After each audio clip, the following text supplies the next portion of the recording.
का पता नहीं। बोल भक्तवत्सल भगवान जय हो। हमेशा सावधान रहना ही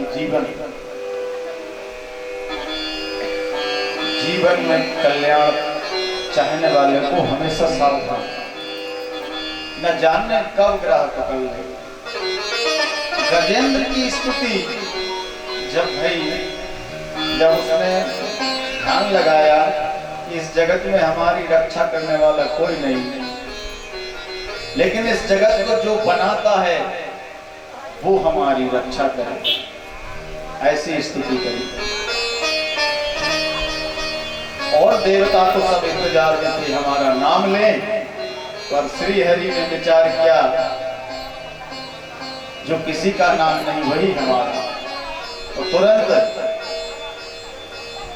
भगवान गरुड़ पर बैठ करके आए हैं और सुदर्शन से ग्राह का सिर अलग कर दिया और गजेंद्र का उद्धार कर दिया, बचा लिया। भगवान ने गजेंद्र से पहले उस ग्राह का उद्धार कर दिया।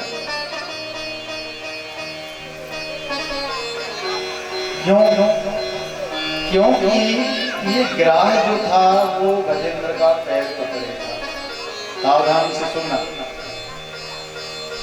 जब कोई वक्ता ये कहे सावधान होकर सुनना, समझना बड़े पति की बात आने वाली है, इसलिए कर्णपुटों को सावधान कर लेना। ग्राह जो था वो गजेंद्र का पैर पकड़े था, वो गजेंद्र भगवान का भक्त बन गया। तो भगवान पहले उसका उद्धार करते हैं जो भक्त की सेवा करता है, पैर पकड़ता है।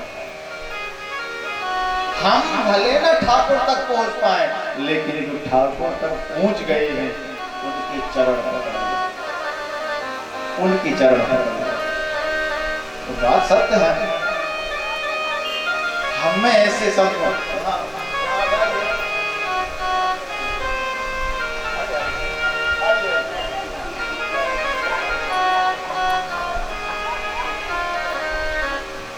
हम भले ना ठाकुर तक पहुंच पाए, लेकिन जो ठाकुर तक पहुंचे उनके चरण शरण ग्रहण कर लो, तो उस भक्त से पहले उसका उद्धार हो जाता है। अब उदाहरण से समझते इस बात को। हमारे दो हाथ हैं, एक सीधा और एक उल्टा, सीधा और उल्टा। हम हर कार्य पूजन का हो, अच्छा कार्य जो है सब सीधे हाथ से, सीधे हाथ से करते ना।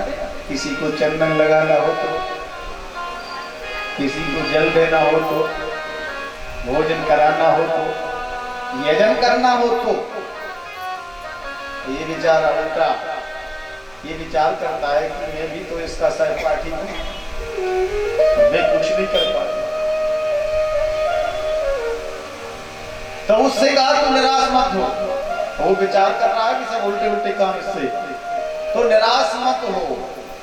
क्या करें? बोले ये जो दाहिना हाथ है ना सीधा, तो उसके बस पीछे लग जाएगा, उसको पकड़ ले, तेरा भी कल्याण हो जाएगा। तो किसी को जल देते हैं तो एक हाथ से नहीं देते, वो अपने आप लग जाता है, उसको लगाना नहीं पड़ता है ना। हम भले ना ठाकुर तक पहुंच पाए, लेकिन ठाकुर तक जो पहुंच गए हैं उनके चरण पकड़ लो, उससे पहले तुम्हारा उद्धार हो जाएगा। ग्राह की तरह ये दोनों सापित थे। ये गजेंद्र इंद्रदुम्न नाम का एक राजा था, पर्वत पर बैठा था। वहां से अगस्त ऋषि निकले तो इसने अभिवादन नहीं किया। अगस्त जी को गुस्सा आ गई, बोले क्यों रे मूर्ख, ऋषि निकल रहे तो कम से कम खड़ा हो जाता, हाथी की तरह बैठा है, जा तू हाथी हो जा। चरणों में आ गए, महाराज गलती हो गई, पर तुमने तो ऐसा मुझे योनि प्रदान करी जिसमें तो उद्धार हो ही नहीं सकता, क्योंकि भजन तो मानव के तन से होता है, मुक्ति का साधन है। अन्य योनियां तो भोग योनियां हैं साहब, भोग रहे। ऋषि को दया आ गई, कहा जाओ हाथी तो बनोगे लेकिन तुम्हें इस जन्म का पूरा ज्ञान रहेगा। तो जब वो समय आया तो उसने एवं विवसतो बुद्ध्या समाधाय मनो हृदि जजाप परमं जाप्यं प्रागजन मन्यनु शिक्षितम। प्रागजन पिछले जन्म के अभ्यास से उसने भगवान की स्तुति करी। और ये ग्राह्य जो था वो हूहू नाम का गंधर्व था। देवताओं के यहाँ कुछ गंधर्व ऐसे हैं, किसी का नाम हाहा, किसी का हूहू, इनको हंसाने का ही काम मिलता है, ये हंसाते रहते हैं। तो एक देवल ऋषि सरिता में स्नान करके सूर्य भगवान को अर्घ्य दे रहे थे। तो इसको क्या सूझी कि इसने डुबका लगाया और देवल ऋषि का पैर पकड़ लिया। देवल ऋषि तो छटपटा गए कि मगर ने पकड़ लिया, और लोटा जल का वहीं पटका और छटपटा के बाहर आ गए। महाराज जी की तो पसीने छूट गई और ये जल में से खड़ा खड़ा बोला, तो महाराज जी आनंद आयो? महाराज जी को तो पसीना छूट गए। रे मूर्ख, अच्छा खासा मैं सूर्य भगवान को जल दे रहा था, तूने मेरी साधना में विक्षेप किया। तुझे इतना मगर बनने का शौक है तो जा तू मगर बन जा। चरणों में डूब लिया गया। भगवान मेरा उद्धार कैसे होगा? तो बोले जा तू ऐसे ही पैर पकड़ते रहना, एक दिन पैर पकड़ते पकड़ते तेरा उद्धार हो जाएगा। और आज उसने हाथी का पकड़ा पैर हो उद्धार हो गया। बोल भक्त वत्सल भगवान की जय। तो भगवान विविध मंत्रों में अपने भक्तों के कल्याण हेतु अवतार धारण करते रहते हैं।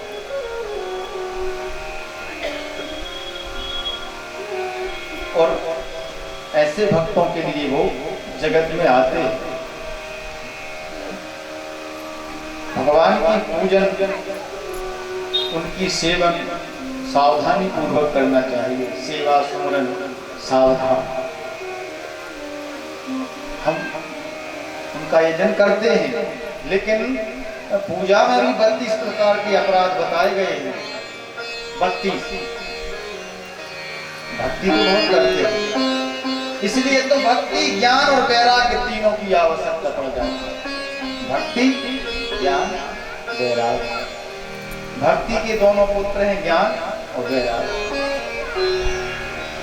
माँ का मातृत्व तभी होता है जब उसकी संतानें हों। हम केवल थोड़ी भक्ति करेंगे, हमको ज्ञान और वैराग्य नहीं होगा तो भक्ति सार्थक नहीं है। क्या है? बंध्या है। तो हमको ज्ञान भी होना चाहिए, संसार से थोड़ा वैराग्य भी होना चाहिए और भक्ति भी होना चाहिए। जैसे माता जी घर में बैठी भजन कर रही, माला जप रही, उनको ज्ञान है और भक्ति है, पर मन में वैराग्य नहीं है। चूल्हे पर दूध चढ़ा है, बहू रानी पड़ोसन से गप्पे मार रही है, सासू माँ की माला चल रही है। सासू माँ को रसोई घर में दूध दिख रहा है कि उफन रहा है, अब इधर माला चल रही है, उधर गप्पे चल रही है, इधर दूध उफन रहा है। ये ज्ञान है माता जी को कि माला करते हुए बोलना नहीं है, उठना नहीं है कि नहीं? पर वैराग्य नहीं है तो हूं की आवाज कर रही। बौरानी तो गप्पे लगा रही, आने दो अब देखती हूँ।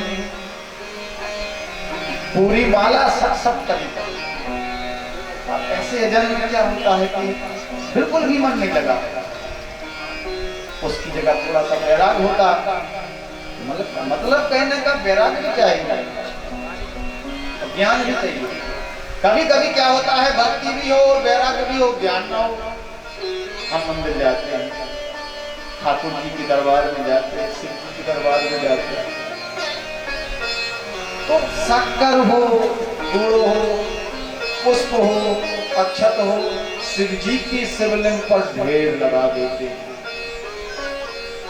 जबकि हमारे भगवान स्नान कर चुके हैं, श्रृंगार हो चुका है। हमारे पुजारी महाराज को फिर समस्या, भगवान का श्रृंगार हो जाए तो फिर जल्दी चढ़ाना चाहिए, ये ज्ञान होना चाहिए। शक्कर डाल दी पूरे मोहल्ले की चीटियां शंकर जी के ऊपर। बताओ, ज्ञान जरूरी है, भक्ति में भी ज्ञान का होना आवश्यक है। और फिर भक्ति, वो भक्ति भगवान के चरणों में चढ़ी हुई पुष्पमाला, भगवान के चरणों में चढ़ी हुई तुलसी दल कभी पैर में नहीं आना चाहिए, क्योंकि अगर वो पैर में आ जाए तो लक्ष्मी जी रुष्ट हो जाती है। भगवान शिव का जल होता है उसको नहीं लागना चाहिए, पूजन के विधान है, इसलिए तो ज्ञान की बात है। किस देवता की कितनी परिक्रमा, सूर्य भगवान की 7, दुर्गा जी की 1, विष्णु भगवान की 4, गणेश जी की 3 और शिव जी की तो आपको मालूम होगी कितनी, बोलो ना, सो गए क्या? आधी शिव जी की आधी परिक्रमा होती, वो जल को लांगा नहीं जाता है। तो ये तो एक नियम बनाए कि हम हर दिन मंदिर जाएंगे, ठाकुर जी को हाजिरी लगाएंगे, ये नियम बनाए पहले, ये होना चाहिए। वो इसलिए कि वो जगत पिता है, उसको भी हमारी चिंता होती है। जैसे किसी का पुत्र बाहर पढ़ने जाता है, अब बहुत दिन तक आता नहीं है, तो पिता को चिंता होती है, तो फिर वो एक लेटर लिखता है